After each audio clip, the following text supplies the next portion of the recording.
Hello, ये question है JEE main 2025 का।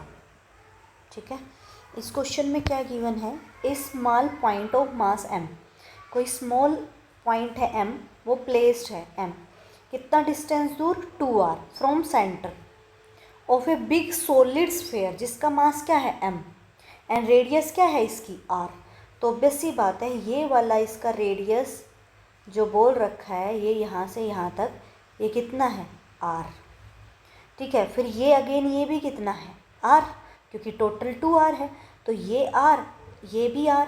ठीक है, the gravitational force on m due to m is F1।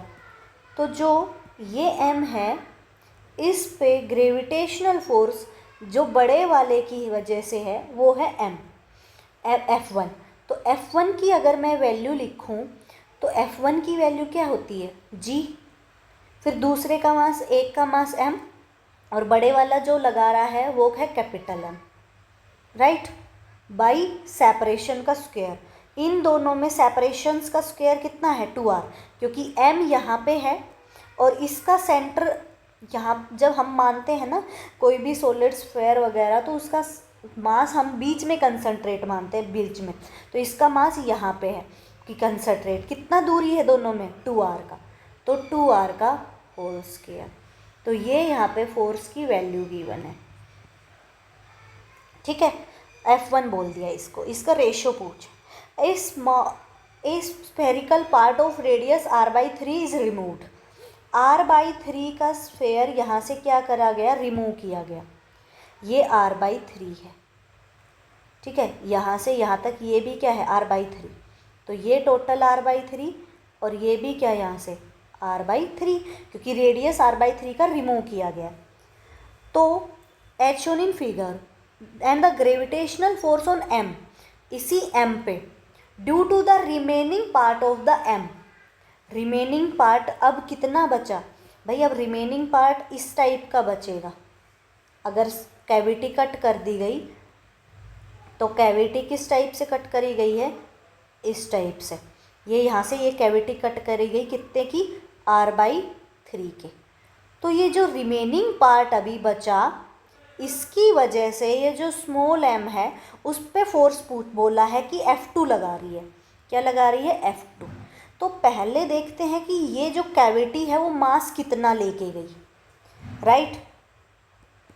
तो ऑब्वियस सी बात है, हम यहाँ पे बोल सकते हैं कि 4/3 पाई r³ में m मास था, राइट, यही है ना कैपिटल M, 4/3 पाई r। तो 1 में कितना आएगा, m/4/3 पाई r³। बट मेरे को मास अभी किसका निकालना है, इस छोटी सी कैविटी का, वो कितनी, 1 का नहीं चाहिए मेरे को कितना चाहिए, r/3 का। तो क्या इसका चाहिए, 4/3 पाई r/3 का होल क्यूब। तो यहाँ से ये वाला कट जाएगा, ये r³, तो कितना हो जाएगा, m/3 का क्यूब 27। मतलब ये जो छोटी सी कैविटी है वो m/27 मास है इसके पास। ठीक है, तो अब एक बात बताओ, मेरे को F2 है ना, वो रिमेनिंग पार्ट का है, F2 किसका है, रिमेनिंग पार्ट का। तो अगर मैं इस कैविटी की वजह से इस स्मॉल m पे फोर्स निकाल लूँ, राइट, पूरे वाले में से इस कैविटी की वजह से जो फोर्स था, पहले पूरे की वजह से ये फोर्स था, अगर मैं अब सिर्फ कैविटी की वजह से इस m पे फोर्स निकाल लूँ, ठीक है, और पूरे में से इस कैविटी का फोर्स सब्ट्रैक्ट कर दूँ, तो रिमेनिंग का फोर्स आ जाएगा, राइट। ठीक है, तो कैविटी की वजह से फोर्स कितना आएगा,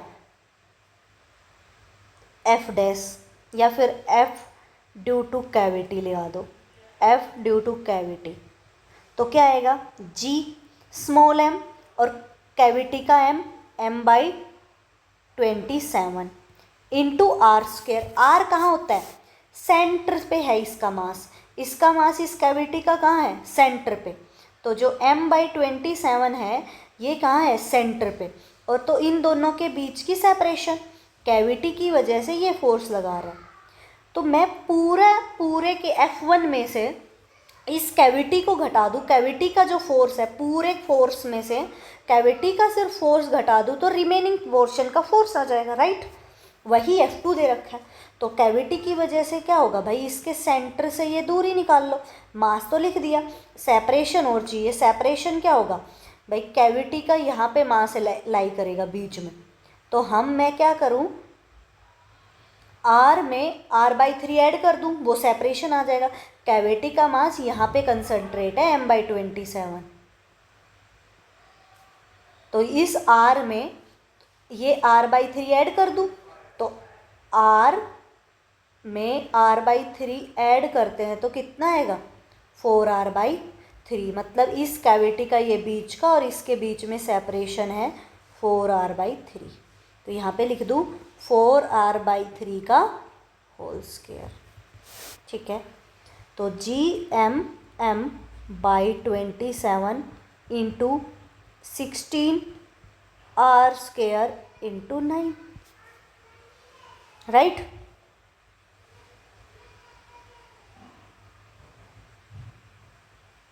ये आ गया कैविटी की वजह से फोर्स।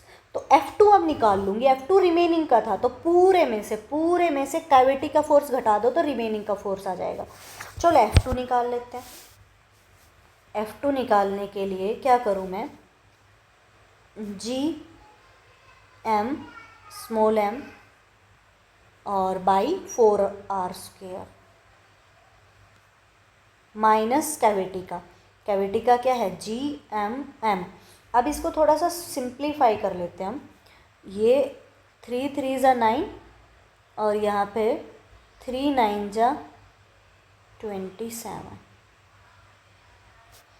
राइट। फिर 3 3 ज़ा अगेन 9, तो आ जाएगा GMM/48R²।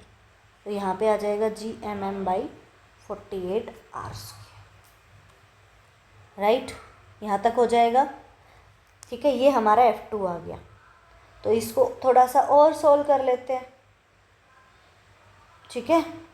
तो ठीक है ना। अब क्या करें भाई, इसको सोल्व करना पड़ेगा। एलसीएम कितना आ जाएगा 48, और इसको अब सोल्व करेंगे तो यहाँ से 4 की टेबल में 12, तो 12 48R² LCM 12GMM, right, minus ये GMM, राइट। तो 11GMM/48R² आ गया यहाँ से F2। पूछा है रेशो F1/F2, राइट। क्या पूछा है F1/F2, तो F1 तो हमने निकाला ही था, F1 ये था, राइट। तो GMM/4πR² और इसका है 11GMM/48R²। रेशो पूछा है बस। तो ये GMM से ये GMM कट जाएगा, R² से ये R² कट जाएगा, 1/4 नीचे, 48 कहाँ जाएगा ऊपर, राइट, और ये 11 कहाँ रहेगा नीचे, तो 48/44, राइट। तो ये 12/11, ठीक है। ये रेशो आ गया यहाँ से।